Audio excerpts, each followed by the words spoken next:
नमस्कार मित्रों। तो आइए हमारी आपकी आज फिर मुलाकात हो गई। और जैसा कि मैं हमेशा ही कहता हूँ, जब तक परमात्मा की परमेश्वर की मर्जी है हमारा आपका ये सिलसिला चलता ही रहेगा। तो आइए आज बहुत विशेष बात करने वाला हूँ। हालांकि बात तो हमेशा ही विशेष होती है ज्योतिष में, अर्थात एस्ट्रोलॉजी में। और वो कभी भी कोई भी पक्ष कमज़ोर नहीं होता है। एक ग्रह ही महान बना देता है, एक ग्रह की दशा महान बना देती, कुंडली कितनी भी खराब हो। लेकिन तकदीर वाला कौन? तकदीर वाला वो कि 8 ग्रह खराब बैठे, एक ग्रह बढ़िया बैठ जाए और उसकी दशा आ जाए, और उस ग्रह से वो जितने अंतरदशा में आने वाले प्लेनेट हैं वो 9 पंचम का योग बनाने, मतलब उस ग्रह से 5वें चले जाएं, 11वें चले जाएं, चौथे चले जाएं, 10वें चले जाएं, तो बाकी पत्रिका खराब भी है तो उस कालखंड में वो आदमी बहुत विशेष हो जाता है। तो ये तो एक बात हो गई। दूसरी बात क्या है कि पत्रिका आपकी अच्छी है, एक नज़र में कैसे जानेंगे आप? एक नज़र में कैसे? तो देखिए, एकदम सरल बात है कि 6, 8, 12 और तीसरा स्थान, ये कहीं न कहीं दुख स्थान भी बोले गए। 11वां भी है, लेकिन 11वां आय के लिए नहीं, रोग के लिए बोला गया है। तो आज उस पर चर्चा नहीं करूंगा, रोग के विषय। लेकिन कब एक नज़र में आप देखें और बोल दें कि ये तो लाइफ में कुछ कर ही जाएगा बंदा, और कम आयु में कर जाएगा। मजे की बात ये है। अब उसमें आप ये ना देखें कि कौन से घर का स्वामी कहाँ बैठा है, उसकी बात ही नहीं कर रहे, सिर्फ घर देखिए। केन त्रिकोण, दूसरा स्थान और लाभ स्थान, वहाँ कितने ग्रह बैठे हैं और उनका कॉम्बिनेशन क्या है, उन ग्रहों का आपसी तालमेल क्या है, एक नज़र में पत्रिका आपको राजयोग बता देगी। तो आइए उस पर बात करें आगे। उसके पहले छोटी सी प्रार्थना और भी करता हूँ कि जिन लोगों हमारे चैनल सब्सक्राइब नहीं किया कृपया कर लीजिए। उससे हमें बल और शक्ति मिलती है जो आप लोगों के द्वारा ही आती है। तो देखिए क्या होता है कि जो बड़े बड़े लोग दुनिया में बने हैं उनकी पत्रिकाएं ऐसी ही रही, जिनको आप बड़े नामों से जानते हैं, जिनको आप बहुत ज़्यादा नामों से जानते हैं, बहुत धन वालों से जानते हैं, वो किसी भी फील्ड में। अब यहाँ मैं नीच अस्त और इसकी भी बात नहीं कर रहा हूँ।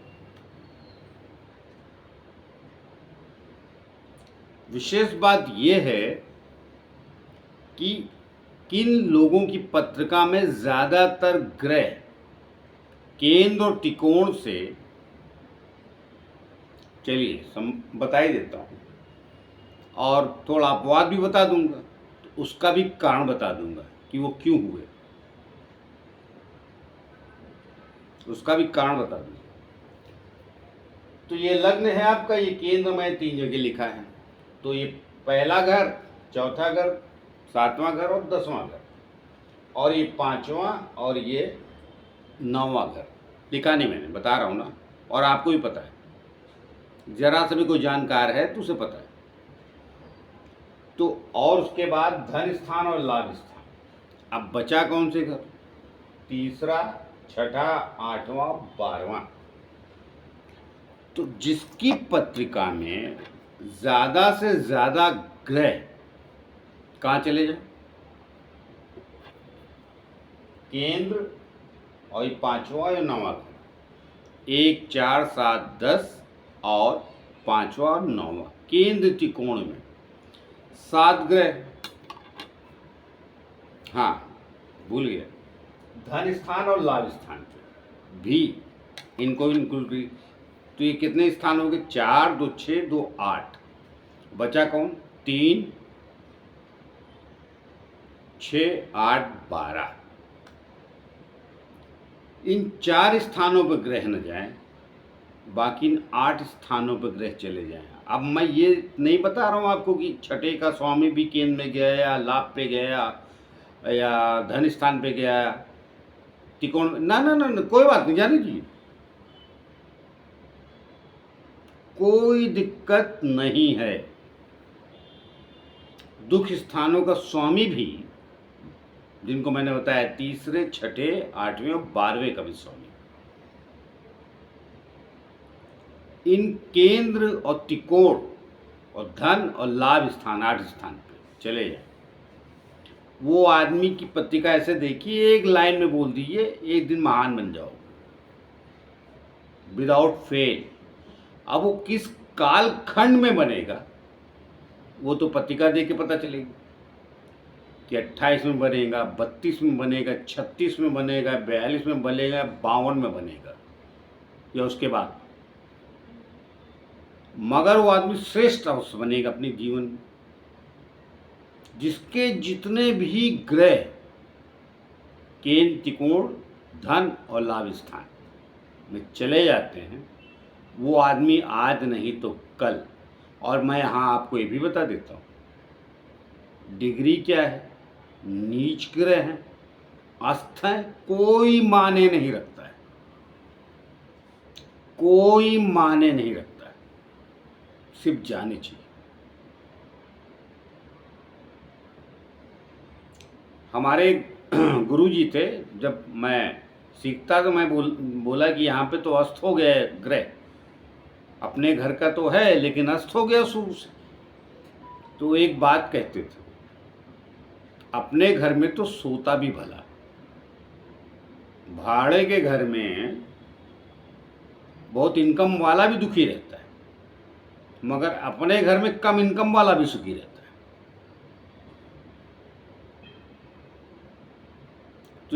तो अपने घर में कोई ग्रह अस्त हो गया, किसी भी राशि का कोई भी ग्रह अपने घर का है, वहाँ अस्त हो गया तो वहाँ भी परेशान मत होइए, शुरुआती तकलीफ है बात की नहीं। लेकिन आज मैं अस्त की बात नहीं कर रहा, तो कभी और आ जाऊंगे। लेकिन आज मैं एकदम विशेष और एकदम सरल बात कह के आप कुंडली जान सकते हैं। और फिर संघर्ष कहाँ शुरू होता है, जब आपके ग्रह छठे, तीसरे, छठे, 8वें जाते हैं। इन केंद्र त्रिकोणों पे ग्रह बैठे होने के बावजूद भी अगर 12वें भी चले गए ग्रह आपके कुछ 1, 2, 3, तो भी अच्छा है। मगर बुरा यही है कि वो ग्रह ज़्यादा 3, 6, 8 गए तो तकलीफ में। जितने ग्रह ज़्यादा केंद्र, त्रिकोण, धन स्थान और लाभ स्थान 11वें स्थान पे वहाँ गए, वो पत्रिका एक नज़र में क्लियर कर दीजिए कि एक दिन ये कुछ बड़ा बनेगा, और बनता भी है, उसमें कोई दो राय नहीं है। अपवाद के रूप में अमिताभ बच्चन की बहुत पत्रिका लेते हैं लोग, कई लोग उनका विपरीत राजयोग बताते हैं, कई लोग बताते हैं कि छठे, 8वें उनके बहुत ग्रह बैठे, बिल्कुल बैठे, 4 तो 8वें बैठे, एक गुरु छठे बैठा, तो 5 ग्रह तो उनके, और क्रूर ग्रह ही उनके लग्न में। मगर कोई ये नहीं देखता कि लग्न का मालिक कहाँ गया। मैंने पहले भी कहा है, स्टार्ट में शायद कहा कि एक ग्रह भी महान बना देता है, लेकिन किस सूरत में। फिर आपके भी अगर बैठे हैं तो कोई बात नहीं, छठे, 8वें, मगर अस्त हो जाने दो, फिर उनका वहाँ क्षण बल विहीन हो जाने दो, क्षण कह रहा हूँ, उनका बल विहीन हो जाने दो। फिर छठे, 8वें जाते हैं तो अस्त हो जाने दो, 12वें नहीं। 12वें देखिए, वो देखिए, छठा, 8वां विषय अलग है, 12वां का विषय अलग है, उसमें मैं फिर कभी जाऊँगा। छठे, 8वें आपके ग्रह गए तो अच्छा है अस्त हो जाए, तो केंद्र में जो भी ग्रह बचेंगे तो वो कुछ कर देंगे फिर। और कहीं लग्नेश ही आपका केंद्र में बैठ गया तो कमाल कर देगा। और अगर केंद्र त्रिकोण में भी बैठ के ग्रह अस्त कर रहे हैं, छठे आठवें ग्रह नहीं गए हैं, वहां भी अस्त कर रहे हैं, तो भी तकलीफ वाली बात नहीं। ज्यादा से ज्यादा ग्रह केंद्र त्रिकोण आय और लाभ अर्थात धन स्थान और लाभ स्थान में चले जाएं। जितने ग्रह ज्यादा चले जाएंगे, कम से कम 7 तो जाने चाहिए, और 10 7 मतलब 9 के 9 चले गए, उसमें राहु केतु भी वहीं बैठे, तो विलक्षण काम करेगा वो आदमी। वहाँ ग्रह की डिग्री इंपॉर्टेंट नहीं, वहाँ ग्रह का अस्त होना इंपॉर्टेंट नहीं, वहाँ ग्रह शत्रु राशि के साथ बैठा है, कोई माने नहीं रखता है, क्योंकि सबको कहीं ना कहीं अच्छा स्थान मिल गया है। तो शत्रु ग्रह है तो क्या करेगा, थोड़े समय के बाद देगा, क्योंकि ऐसे स्थान की जिम्मेदारी मिल गई उसे, आज नहीं तो कल निभाएगा। और या तो फिर छठे आठवें ग्रह चले गए तो भी भूमिका नहीं, मतलब ईश्वर से प्रार्थना कीजिए कि अस्त हो जाए। और केंद्र त्रिकोण में भी ग्रह बैठ के अस्त हो गए हैं और छठे आठवें कम गए हैं, तो भी थोड़ा देर से चीज़ें आपकी मिलेंगी, थोड़ी देर से, थोड़ी का मतलब थोड़ी, बहुत लेंदी नहीं होगी।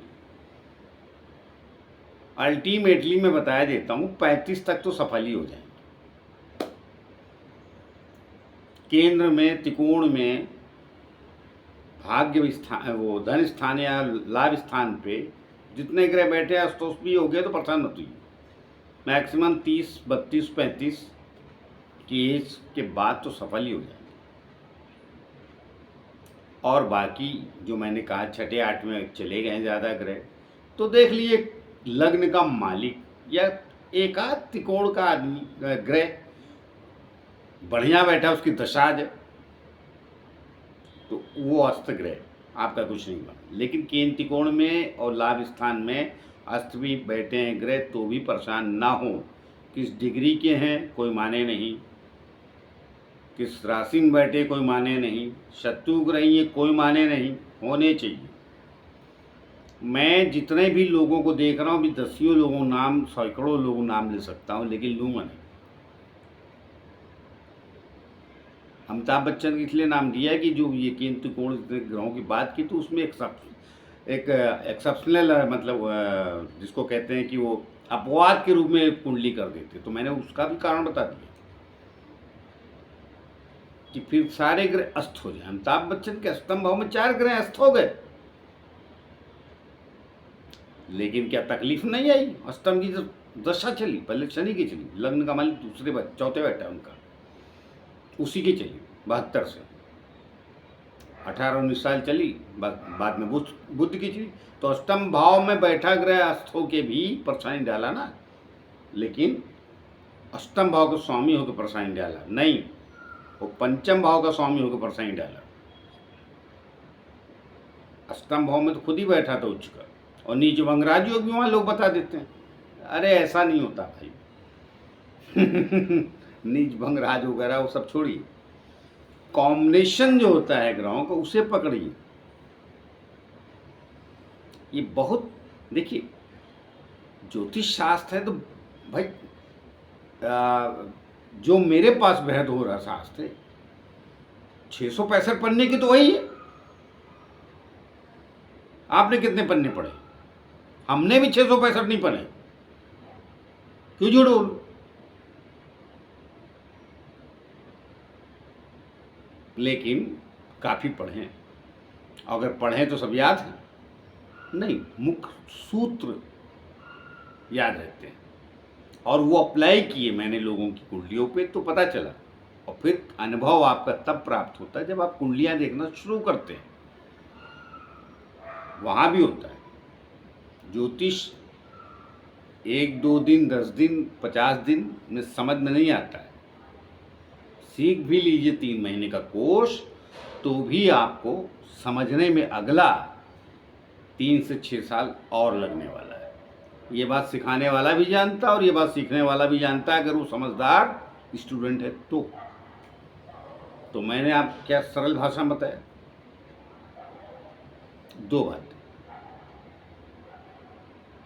अगर गलत स्थान पे ग्रह चले गए, विशेष रूप से छठे और आठवें, 12वें की बात नहीं कर रहा हूँ, अब सोचें 12वां स्थान क्यों छोड़ दिया, तो वो विषय बात कर,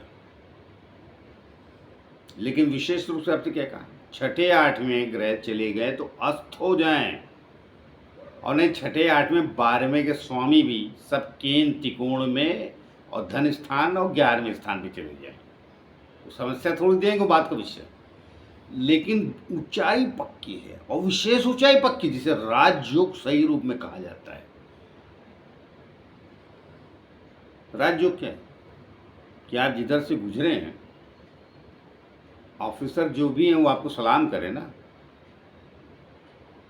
या ISP से आप बन गए तो एक ही फील्ड के बने ना। तो देखिए, सत्ता में बैठा आदमी राजयोग भोगता है या उससे ऊपर चला जाए आदमी, अनेक बातें, उसमें राजयोग में नहीं जाऊँगा। तो कुंडली आप अपनी झांके, अगर ये है तो निश्चित रूप से आप आगे चले जाएंगे कम संघर्ष से। 30-35 से शुरू करेंगे, 40-45 तक आप नजर आने लगेंगे समाज को, और शायद 30-35 तक ही आने लगेंगे।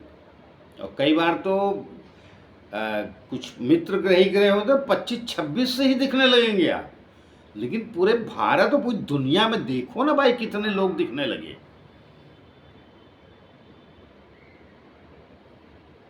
ऐसा नहीं होता है कि वो ये खराब था वो नहीं, आपको कुंडली का पूरा अवलोकन आपने किया नहीं, वो कुंडली का पूरा मर्म समझा नहीं। शास्त्र बिल्कुल कतई गलत नहीं है, हाँ शास्त्र एक ही जगह गलत है। मध्यकालीन शास्त्रों में सब राजे ही चलते थे, तो उनके यहाँ ज्योतिषाचार उनके यहाँ पाए जाते थे ज़्यादातर, तो सबको राजयोग दे दिया कि आपके बेटे का भी, अरे ये तो बैठा है वो, लेकिन वहाँ भी देखेंगे तो महान राजा बहुत कम ही हुए, उनके पुत्रों को पता ही नहीं, लेकिन राजयोग उनको भी दे दिया था। थोड़ी कड़वी बात है, हमारे जैसा मतलब कम ज्ञानी आदमी बोल रहा है, लेकिन बात सत्य है। तो आज भी राजयोग में बहुत सारे रईस दिख रहे होंगे, लेकिन राजयोग का मतलब अलग होता है। लेकिन ये जो मैंने कहा, निश्चित रूप से इसमें राजयोग ही होता है, किसी भी फील्ड में रहे। ऊंचाई पे रहेंगे, जिनको कह देते हैं लास्ट में लेजेंड, राजनीति में रहें, पेंटिंग में रहें, डेंटिंग में रहें, एक्टिंग में रहें, व्यापार में रहें, कहीं भी रहें, और फिर क्या होता है, दशाएं लगातार अच्छी चल जाएं तो फिर लंबी कहानी लंबी हो जाती है। सूर्य की दशा चली तो 6 साल दिखा, शनि की चली तो 19 साल दिखा, और शुक्र कहीं राज तो 20 साल दिखा। ये भी तो फर्क है ना कि कौन सा ग्रह आपके लिए विशेष हितकारी है। लेकिन जो मैंने शुरू में कहा, फिर दोहरा देता हूँ, 1, 4, 7, 10 केंद्र, 5, 9 त्रिकोण और धन स्थान और 11वां स्थान, सारे ग्रह यही चले जाएं तो एकदम पक्का चक्रवर्ती कहानी हो जाएगी, मतलब बहुत बड़ा। और भी राजयोग होते हैं, 3, 6, 8, 12 से, उसका अलग विषय, कब वो दूसरा, वो विलक्षण लोग होते हैं, कुछ अलग ही दुनिया के लोग होते हैं। लेकिन समान दुनिया में जिनको आप समझते हैं, मैं उनकी बात कर रहा हूँ कि हाँ ये समान नागरिक है, हमारी बात भी सुनता है, मैं समझता भी, मैं भी इसको समझता हूँ, मैं उनके राज्यों की बात कर रहा हूँ। तो अगर यहाँ ग्रह बैठते हैं तो एक लाइन में आप निश्चित हो जाइए, आज नहीं तो कल हो जाएगा और कम आयु हो जाए। या तो फिर ग्रह एक ही साथ कहीं तो बैठ जाए 4-5 ठो, और वहाँ सूरज बैठ जाए बुरे स्थान पे 6-8 में अस्त करते, 12वें में अस्त करेगा तो चलेगा। लेकिन केंद्र त्रिकोण में ग्रह बैठे हैं, जितने स्थान बताए अच्छे, उसमें 1-2 ग्रह 12वें चले जाए तो कोई बुराई नहीं, 6-8 गए तो बुराई, वहाँ नहीं जाना चाहिए। एक नज़र में किसी पत्रिका उठा के देख लीजिए आप, सब के सब ऊंचाई पे होंगे। तो आए मिलते हैं किसी और नए विषय को लेकर, तब तक लिए आज्ञा दीजिए। जाते जाते फिर से प्रार्थना है, जिन लोगों हमारा चैनल सब्सक्राइब नहीं किया कृपया कर लीजिए, उससे हमें बल और शक्ति मिलती है जो आप लोगों के द्वारा ही आती है। तो मिलते हैं, नमस्कार।